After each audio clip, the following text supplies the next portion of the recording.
Hello everyone, I am Harpreet Singh from DSA Batch 6 of Girl Script Winter of Contributing, and the topic for today's presentation is Operations on Doubly Linked List Traversing. So let us look at what is traversing. So traversing is very common operation in any type of data structure, and basically what traversing is, it is to visit each node exactly once to perform some specific operation. This is called traversing. Okay. So you can perform any operation like you can display the values by visiting each node once, or you can search for a particular value by visiting each node once. That is traversing. And for doubly linked list, what special advantage we have is we have some pointers here. One is previous pointer, add on to the next pointer. So previous pointer was not there in the singly linked list. That is why we can only traverse in forward direction. But in doubly linked list, as we are having the advantage of previous pointer, add on to the next pointer, we can traverse in both the directions. That is, we can also traverse in forward direction as well as we can traverse in backward direction. So let us look at both the traversals one by one. The first one is forward traversal algorithm. So the step one will be to check the condition of underflow. That is, if my head is pointing to null, there is no list present, so you can't display anything. Just write underflow and exit. Otherwise, assign your PTR to the head, which will be pointing to the first node, and go on till your PTR is not equal to null, and at each step uh, print the PTR's data, and PTR will go on to the PTR's next. So go on till PTR is not equal to null and your list will be printed in the forward direction. So this was forward traversal algorithm. Let us look at the reverse traversal algorithm. So first condition will be the same. To check if my list is empty, then write underflow. Otherwise, assign the PTR as head. Go on till PTR's next is not equal to null. Now why I'm doing so? Because in forward traversal, I was just wanting to just print the values and end the iteration. But in backward traversal, I need to get this node to backward traverse. Okay, so for reaching this node, I need to traverse in the forward direction.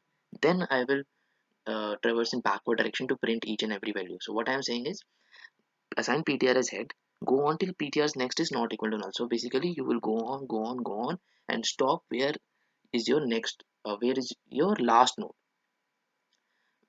When you will get your last node, you will be stopping, your loop will be stopping here. So your PTR will be pointing to this node because its next is null, right? So it will stop here, and then at this step you can go on till PTR is not equal to null, and go on by printing each and every time the value at which your PTR is pointing, and assign PTR as PTR previous. So basically it will print 3, then previous, print 2, then previous, print 1, and then PTR will be null and loop will be stopped, and then exit the function. So these were the algorithms.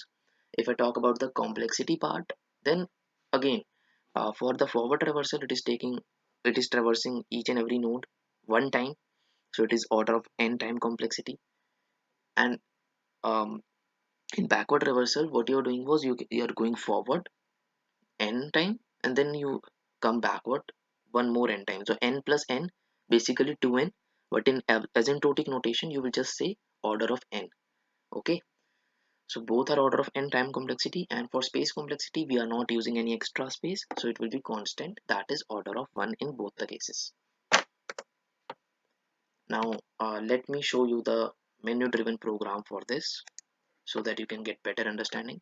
So first of all, I will import the scanner class for taking the user input.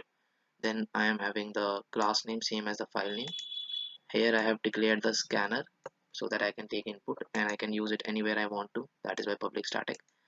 Okay, again I have made my DLL class, doubly linked list class, where I will be having all the functions. Okay, I have made a private type node where data, next pointer and previous pointer will be there, and a constructor for assigning the data value and next and previous as null. Okay, private type so that only the member functions of the DLL class can access it, not the main function. Head will also be made private. Okay, size will give me the size by traversing through the linked list and return me the size. Insertion first node, why I am doing this in traversing, because before traversing I need to make the linked list first. Alright, so for that purpose I have here the insert first function. So here also I will be receiving the integer type value. I will be creating a new node and I will be calling the function. If my size is null, then head will be pointing to the node. If it is not the case, then we know simply, we have studied it earlier as well, that just put nodes next as this dot head. This dot head dot previous will be made to node, and this dot head will be pointing to the node. So this will insert your node in the beginning. Okay, so now let us talk about the main context of the video, that is forward traversal. So if my head is null, then I have said that you need to give the underflow condition and return from here only. Otherwise, if it is not empty, then point the current at head, go on till current is not null, and each time print the data's current's data value, and current will be going to currents next so that we can traverse.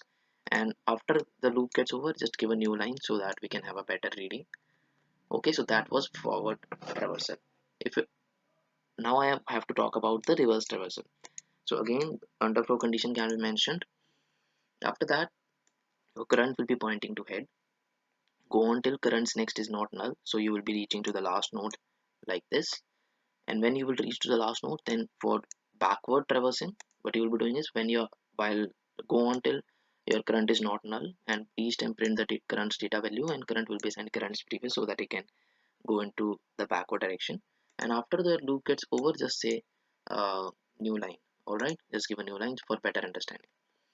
Then in the main function, we have for the DLL type class, I have made an object with new DLL, instantiated a new object, and here I have a do while loop where I have given the options for forward traversal, reverse traversal, insert at the beginning, and exit.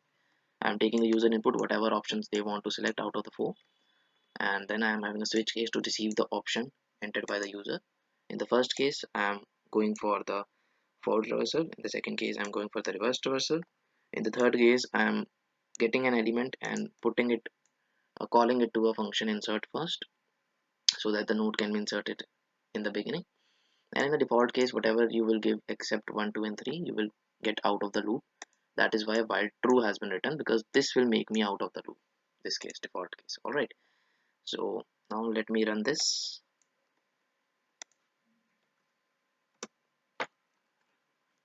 Okay, cool. So menu has been displayed to us. If I try to, I haven't entered anything. So if I will say forward reversal, it will say list is underflow. List is underflow condition. Alright. So I need to insert something first of all. Like I have inserted 10, then I have inserted 20, then I have inserted 30. Okay, let me print it in the forward direction. So as I have inserted 10 in the beginning, then 20 in the beginning, then 30 in the beginning, that is why in the forward direction it is giving me 30, 20, and 10. If I go for the reverse direction, it will give me 10, 20, and 30. So let us see.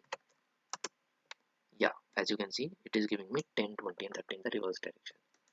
If you want to add something else, like you can add 40 here in the beginning, then in the forward direction, you will be getting 40, 30, 20, 10, and in the reverse direction, you will be getting 10, 20, 30, 40. So I think it will be clear to you. We can accept this. So thank you very much for watching my presentation so patiently. I hope that you have enjoyed it and you have understood the concept completely of traversing in a doubly linked list. And if you have any doubts here or any other place or any other topic, then you can just give me a comment